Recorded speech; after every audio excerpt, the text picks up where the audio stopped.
Salam jumpa lagi dengan saya. Pada video kali ini, saya melanjutkan materi sebelumnya, yaitu mengenai fluida statis atau fluida diam. Pada fluida statis atau fluida diam bagian kedua ini, kita akan membahas mengenai tegangan permukaan dan juga gejala-gejala kapilaritas dan meniskus. Untuk itu kita mulai dengan pembahasan yang pertama. Untuk tegangan permukaan, apabila kita lihat pada gambar, dalam kehidupan sehari-hari sering kita lihat seseorang yang bermain gelembung sabun seperti ini. Kita lihat peristiwa lainnya, misalnya adanya bulir-bulir air di pepohonan ketika pagi hari atau ketika hujan, maka terdapat bulir-bulir air yang berupa embun-embun yang menempel di dedaunan. Dan juga ketika kita menyaksikan seperti ini, anak kecil yang meniup dari bulatan gelembung sabun yang menempel pada mainan anak-anak ini.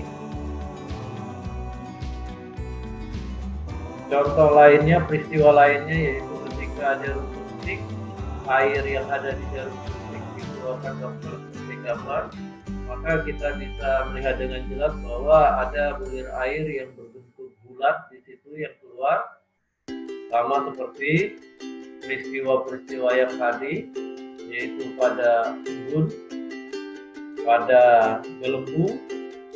Maka hubungannya dengan materi kali ini yaitu tegangan permukaan.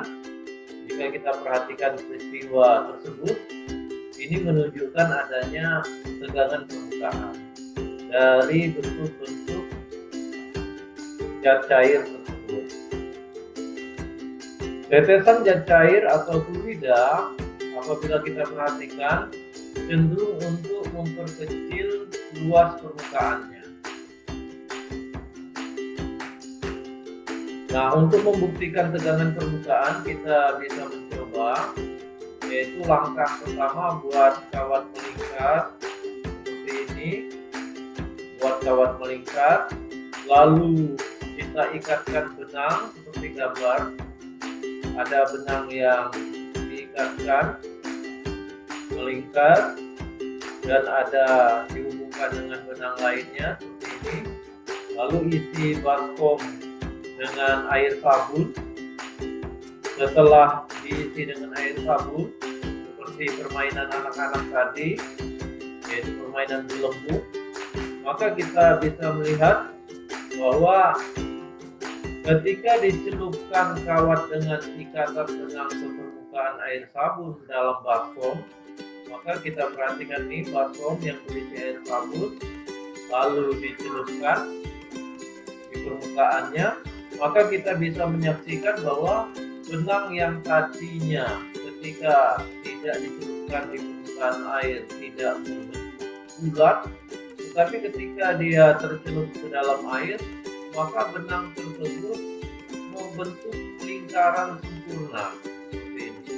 Hal ini kenapa terjadi? Karena ada tegangan permukaan yang mana besarnya tegangan tersebut sama besar masing-masing sisinya, sehingga secara tidak langsung ketika kawat tersebut diangkat dari permukaan kawat tersebut, maka dia membentuk lingkaran. Ini menunjukkan bahwa terdapat tegangan permukaan di baskom yang berisi zat cair tersebut.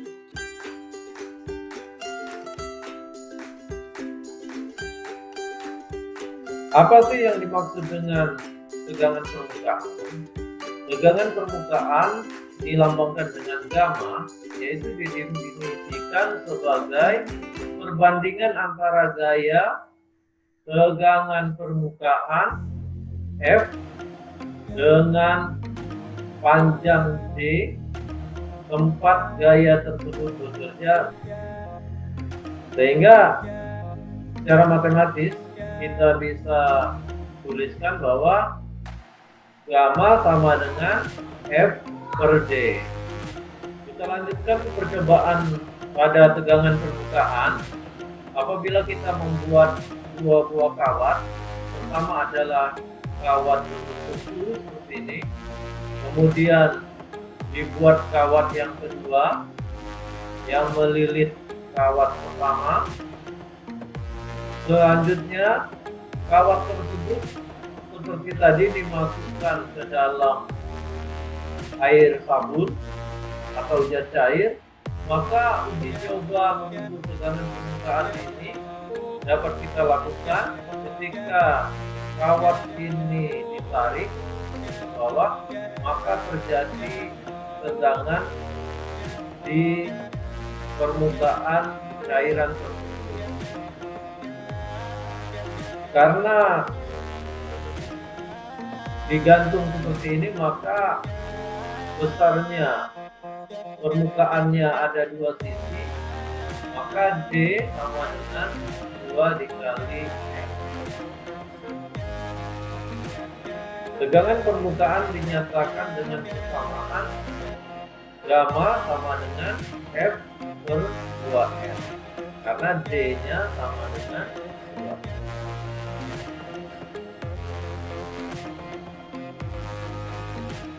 Nah, perhatikan kembali pada gambar berikut. Ada dua buah zat cair di sini. Jika zat cair yang pertama dimasukkan tinggi dan besarnya sama, volumenya sama, tetapi kecenderungan permukaan kedua zat cair tersebut berbeda. Pada zat cair pertama, permukaannya melengkung, sedangkan pada zat cair yang kedua, permukaannya cembung. Kenapa hal ini terjadi? Karena perbedaan tegangan permukaan pada kedua zat cair. Pada zat cair yang pertama, ini berupa air, sedangkan zat cair yang kedua raksa. Air dan air raksa permukaannya berbeda. Ini disebabkan oleh adanya gejala meniskus yang dipengaruhi oleh gaya kohesi dan adhesi zat cair. Apa yang dimaksud dengan gaya kohesi? Yaitu gaya tarik-menarik dari partikel sejenis.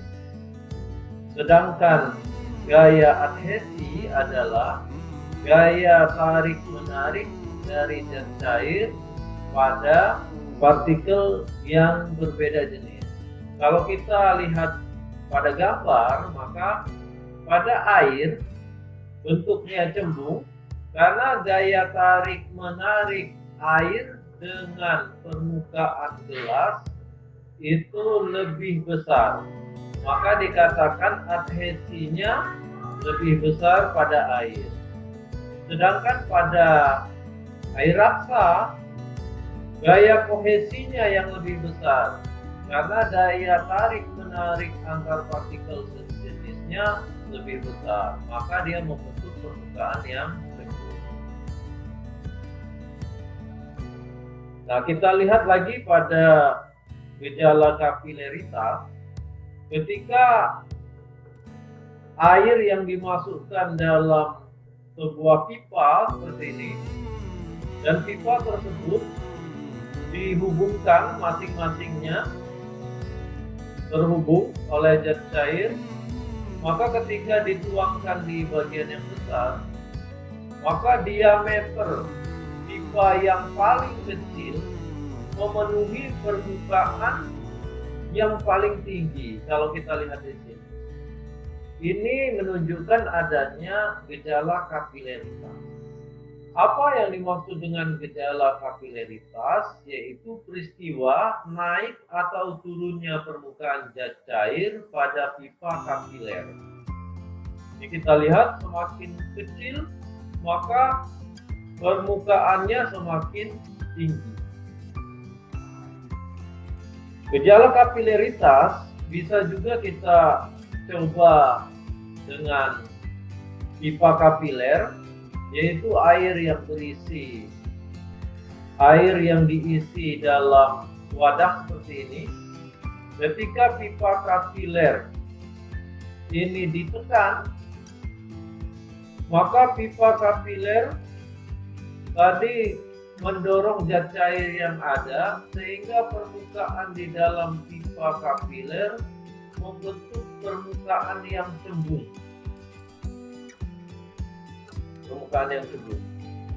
Dan pada kegiatan yang kedua, ketika pipa kapiler diangkat yang semula berada dalam zat cair, maka sebagian air terangkat beserta pipa kapiler sehingga permukaannya membentuk cekungan. Maka dari cekungan dan cembung seperti ini bisa kita tentukan bahwa besarnya gaya kapileritas dengan sudut theta seperti ini.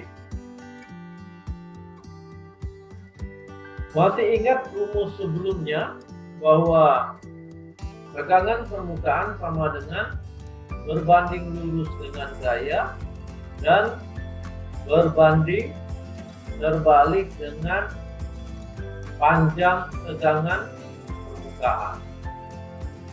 Maka dari sini kita bisa katakan bahwa untuk menentukan besarnya zat cair yang naik, maka kita masih ingat persamaan Newton bahwa ketika kita belajar hukum Newton bahwa berat sama dengan massa dikali dengan gravitasi. Di mana kita bisa katakan bahwa massa sama dengan rho dikali V. Maka di sini kita tulis rho Vg. Sedangkan V yaitu persamaannya karena ini berbentuk tabung atau silinder, maka volumenya sama dengan PR kuadrat dikali dengan H. Sehingga persamaannya untuk menentukan besarnya zat cair yang naik, yaitu kita bisa tulis bahwa rho V kali R kuadrat dikali H dikali dengan G. Dimana ketika rumus tegangan permukaan, gamma sama dengan berbanding lurus dengan F dan berbanding balik dengan besarnya D. Kalau berbentuk silinder seperti ini berarti dia keliling lingkarannya yaitu 2PR. Sehingga kalau kita menentukan berapa besar F sama dengan gamma dikali cos theta, sudut yang ada di sini, dikali dengan D. Sehingga kita bisa tuliskan persamaannya menjadi 2V kali gamma dikali R dikali cos theta. Maka dari sini persamaan satu bahwa besar gayanya, gaya berat tadi, bahwa sama dengan rho V R kuadrat Kg, sedangkan gaya pada tegangan permukaan sama dengan gamma cos theta kali 2PR atau 2V kali gamma kali cos theta. Maka dari persamaan tersebut kita peroleh bahwa rho RHG sama dengan 2 gamma kali cos theta. Sehingga kita bisa menentukan berapa besar kenaikan tinggi permukaannya, baik ke bawah maupun ke atas. Sehingga H kita dapat tentukan sama dengan 2 kali gamma cos theta per rho G kali R. Kita masuk pada contoh soal. Suatu tabung berdiameter 0,4 cm. Jika pipa kapiler dimasukkan secara vertikal ke dalam air, sudut kontaknya 60 derajat. Jika tegangan permukaan air 0,5 Newton per meter dan percepatan gravitasi 10 meter per second kuadrat, tentukan kenaikan air pada pipa tabung. Maka langkah pertama kita tulis dulu diketahuinya, yaitu diameter tabung 0,4 cm atau 0,04 meter. Sudutnya theta sama dengan 60 derajat sudut kontak. Sedangkan gamma, tegangan permukaan 0,5 Newton per meter. Percepatan gravitasi G 10 meter per second kuadrat. Sedangkan massa jenis air pada materi sebelumnya kita ketahui bahwa besarnya 1000 kg per meter kubik. Ditanya berapa besar ketinggian pada pipa, permukaan pada pipa.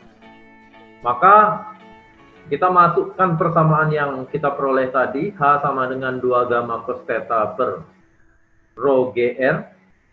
Maka kita masukkan angkanya, 2 dikali dengan 0,5, tegangan permukaan, dikali dengan cos 60 derajat. Dibagi dengan massa jenis air 10 pangkat 3, dikali percepatan gravitasi 10, dikali jari-jari yang semula diameter, berarti tinggal dibagi 2, yaitu 0,2 kali 10 pangkat 2. Maka kita peroleh hasilnya, yaitu H sama dengan 0,025 meter. Berarti kalau dirubah ke dalam sentimeter, H-nya sama dengan 2,5 cm. Berarti kenaikan permukaannya yaitu sekitar 2,5 cm pada tabung tersebut. Kita lanjut pada materi berikutnya mengenai viskositas. Nah, untuk lebih mendalami mengenai viskositas, kita perhatikan animasi berikut. Dua jenis zat cair. Disiapkan dua jenis zat cair pada gelas. Gelas pertama bagian atas dan gelas kedua bagian bawah. Ketika dilemparkan benda yang identik, massa dan besarnya sama, maka terlihat perbedaannya bahwa gelas yang berisi air bagian atas terjadi percikan, sedangkan bagian bawah tidak. Nah, untuk lebih jelasnya, kita lihat lagi pada animasi berikut. Ketika disediakan dua buah gelas, yang satu berisi minyak dan satu berisi air, ketika uang logam dimasukkan seperti ini, maka uang logam yang berisi minyak lebih lambat jatuh ke dasar gelas tersebut dibandingkan dengan gelas yang berisi air. Dari kedua animasi tersebut, maka ada perbedaan antara cairan yang ada di dua gelas tersebut, yaitu sifat kekentalan. Nah, sifat kekentalan inilah yang disebut dengan viskositas. Maka viskositas merupakan ukuran kekentalan fluida yang menyatakan besar kecilnya gesekan di dalam fluida tersebut. Nah, untuk lebih jelasnya, apabila suatu benda bergerak dengan kelajuan V seperti ini, dalam suatu fluida kental yang koefisien viskositasnya sama dengan eta, lambangnya seperti ini, eta, maka benda tersebut akan mengalami gaya gesek fluida sebesar Fs sama dengan K eta dikali dengan V, di mana K adalah konstanta yang bergantung pada bentuk geometris benda yang kita lemparkan ke dalam fluida. Kita ambil contoh misalnya sebuah tabung di sini. Kalau kita lihat tabung tersebut berisi zat cair dan disiapkan kelereng di atasnya. Kita lihat di sini ketika kelereng dijatuhkan seperti ini, maka ketika kelereng tersebut jatuh, bisa kita perbesar gambarannya seperti gambar di sampingnya, yaitu ada gaya berat pada kelereng tadi, yaitu sebesar massa dikali gravitasi. Maka kecepatannya semakin lama semakin menurun sampai dengan kondisi kelereng jatuh ke dasarnya stabil. Maka ada gaya yang bekerja, yaitu Fa, gaya ke atas dari fluida, dan juga ada gaya viskositas, yaitu koefisien gaya gesek pada fluida tersebut. Sehingga Karena benda yang dijatuhkan berbentuk bola, maka K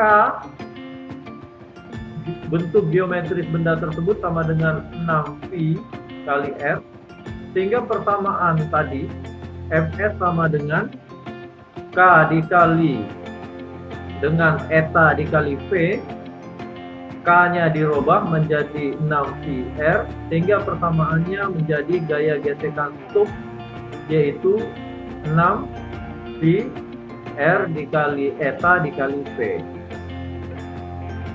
Gaya gesek stuk yaitu Newton, sedangkan eta koefisien viskositas fluida yaitu VA dikali S second, Pascal dikali second, sedangkan R jari-jari bola karena bentuknya seperti bola, sedangkan P kelajuan bola, satuannya meter per second. Maka untuk peristiwa seperti tadi dapat kita selesaikan menggunakan hukum Newton, yaitu masih ingat ketika kita belajar hukum Newton bahwa ketika benda bergerak di dalam air ketika stabil seperti tadi, maka sigma F-nya sama dengan 0. Kecepatannya sama atau GLB. Sehingga FA plus Fs sama dengan W.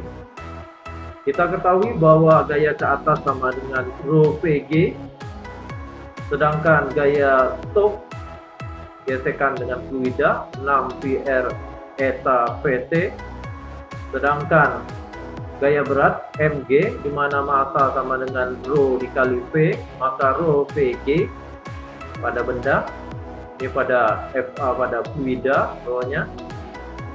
Sehingga persamaan ini kita lihat yang warna biru, saya pindahkan ke sebelah. Maka kita tuliskan bahwa Fs sama dengan W min Fa. Sehingga kita bisa ketahui bahwa ada Vb dan G yang sama pada variabel tersebut. Sehingga persamaannya bisa kita rubah menjadi 6πr eta Vt sama dengan Vb dikali G dalam kurung rho V rho B dikurang rho F. Sehingga persamaan kecepatannya, kecepatan ketika benda tersebut jatuh ke dalam jas cair sama dengan Vb dikali G dalam kurung rho B min rho F per 6πr kali eta. Diingat di sini bahwa V bergantung bentuk daripada benda yang dimasukkan ke dalam fluida. Kalau dia bentuknya persegi atau kubus, maka S pangkat 3 tinggal dimasukkan saja, tergantung bentuk geometris atau bentuk volume dari benda yang dimasukkan ke dalam fluida tersebut. Sehingga persamaan ini diketahui bahwa Vb adalah volume benda, sedangkan Vt kecepatan terminal, eta koefisien viskositas fluida, R jari-jari bola, G percepatan gravitasi, dan rho B sama dengan massa jenis bola, dan rho F massa jenis fluida. Ini hanya digunakan ketika bentuk benda yang dimasukkan ke dalam fluida tersebut berbentuk bola. Demikian penjelasan saya mengenai fluida diam atau fluida statis. Semoga video-video yang kami buat dapat bermanfaat. Saya ucapkan terima kasih.